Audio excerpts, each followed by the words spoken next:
Maravilha, pessoal, vamos a mais uma aula de química e hoje a aula é sobre dispersões. Esse conhecimento é importante porque a partir dele você passa a entender por que a maioria das questões de soluções se tratam de sistemas homogêneos, certo? Então, vamos lá para a nossa definição. O que seria dispersões? Então, dispersões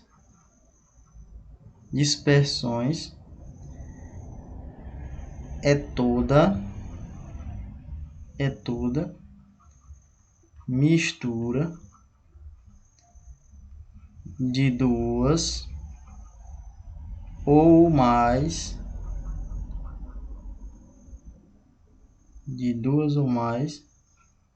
substâncias,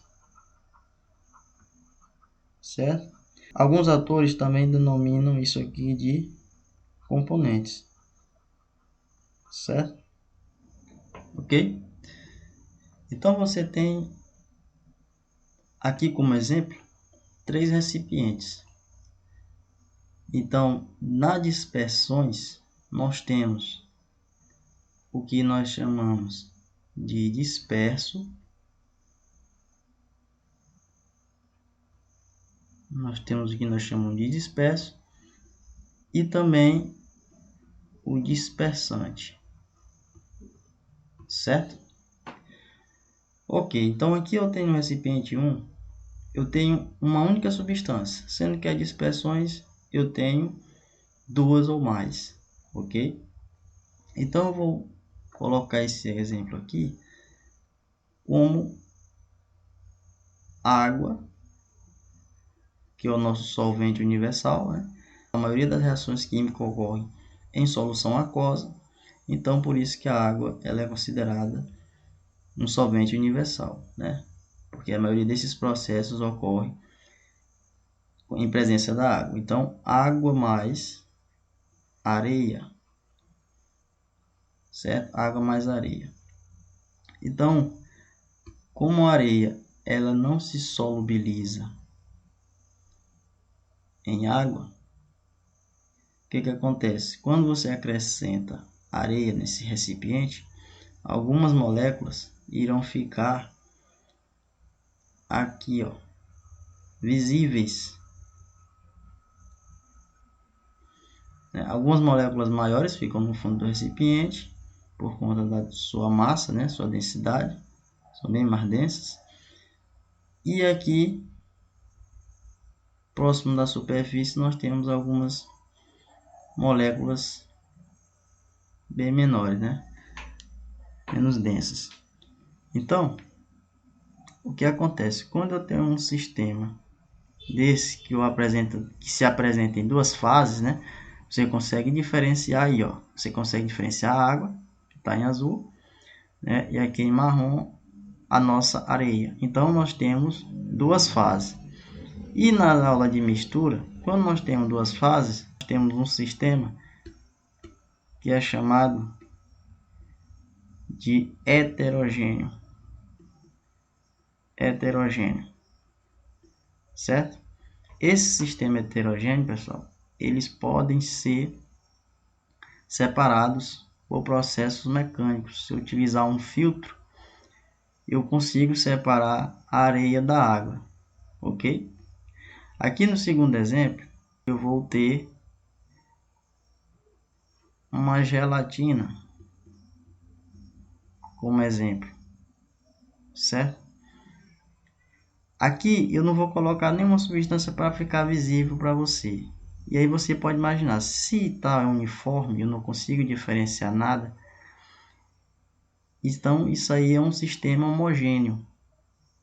Pessoal, tem que ter um cuidado porque tem sistemas que utilizando um ultramicroscópio você consegue visualizar duas fases, tá? Então eu vou alertar vocês quanto a isso. Então, quando vocês verem gelatina, geleia, maionese, tintas, certo? Quando vocês verem esses exemplos nas provas, isso aqui se trata de coloides, tá? Se trata de coloides. E coloides, pessoal, também é sistema heterogêneo, tá certo? Também são sistemas heterogêneos. Muito cuidado, tá? Então aqui nós temos no Recipient 2 um exemplo de uma mistura heterogênea, apesar de não ser visível a olho nu, né? Mas se utilizando aparelhos mais sofisticados, como ultramicroscópio, é possível identificar essas fases, tá ok? Então aqui no terceiro recipiente eu tenho água mais sal, ok? Aí aqui nessa situação tem que considerar que o sal está totalmente dissolvido, porque na próxima aula, quando nós formos estudar coeficiente de solubilidade, vocês irão observar que o líquido ele tem uma certa quantidade de soluto, né, que ele pode dissolver. Se passar desse ponto de saturação, vai formar corpo de fundo, como formou aqui com a areia, certo? E aí o sistema acaba aqui sendo heterogêneo, então não vamos considerar ultrapassando esse coeficiente de solubilidade, ok? Então vamos considerar esse recipiente como um coeficiente de solubilidade ideal. Então nesse caso nós temos um sistema que é considerado homogêneo, ok? Então você pode se perguntar qual o critério que é utilizado para diferenciar essas misturas em heterogênea e em homogênea. Então vamos partir do princípio do tamanho da partícula, certo? O sistema heterogêneo nós temos uma partícula que é bem maior do que um sistema homogêneo, certo? Essas partículas elas têm a seguinte unidade: o nanômetro. Um nanômetro é 10 a menos 9 de 1 metro. Então, observe que é bastante pequeno, certo? Então, essa mistura heterogênea, nós temos uma partícula que ela é maior do que 1000. Maior do que 1000. Essa partícula ela é maior, certo? Então, por isso que nós conseguimos observar ela a olho nu aqui no recipiente, certo? Agora, já essa outra partícula aqui dos coloides, ela já é um pouco menor. A faixa dela é entre 1 a 1000 nanômetros, certo? Então a gente já consegue ver ela, mas com a ajuda de aparelhos, beleza? E essa aqui que a gente não vê e não conseguimos também separar por processos mecânicos, tá? É o que nós chamamos de solução verdadeira, certo, pessoal? Isso aqui é que nós chamamos de solução verdadeira. Isso aqui é uma solução coloidal.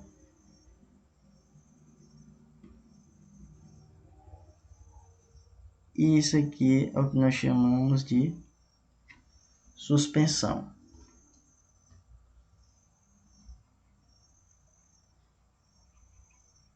Suspensão, ok? Então nós teremos um capítulo se tratando somente de solução verdadeira.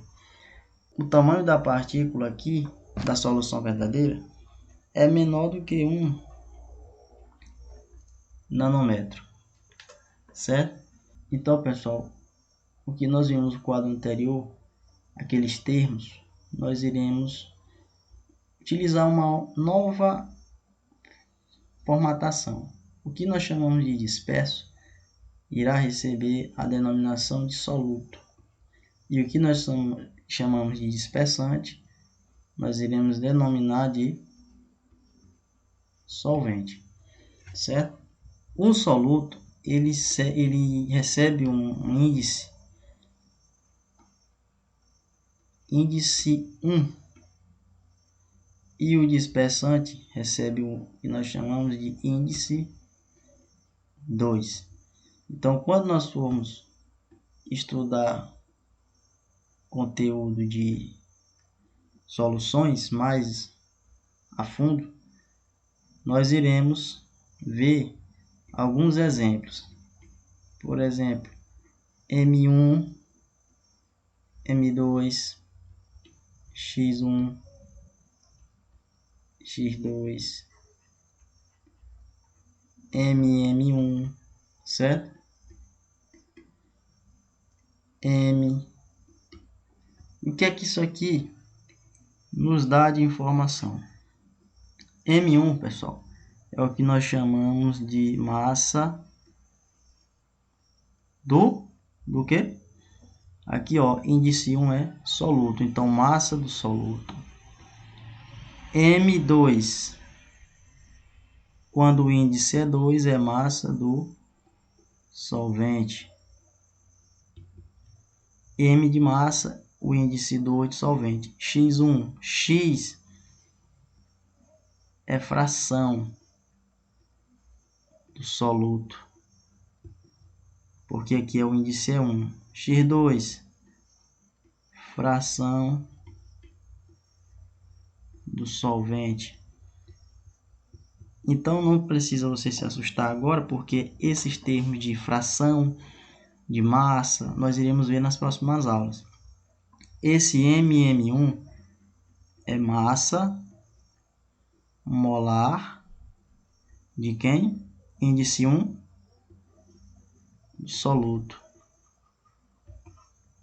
Esse M que não tem nenhum e nem 2, professor, como é que fica?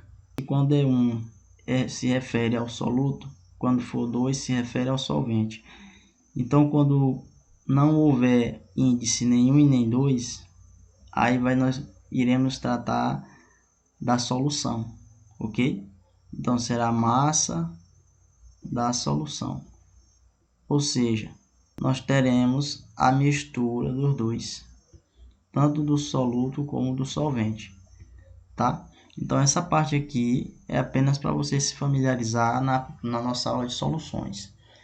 Na nossa aula de soluções nós iremos ver cada um, certo? Concentração comum, molaridade, densidade, relação entre as concentrações, título em massa, título em volume, molaridade, molalidade. Então esses termos aqui é muito importante para você entender quando nós chegarmos nessa parte.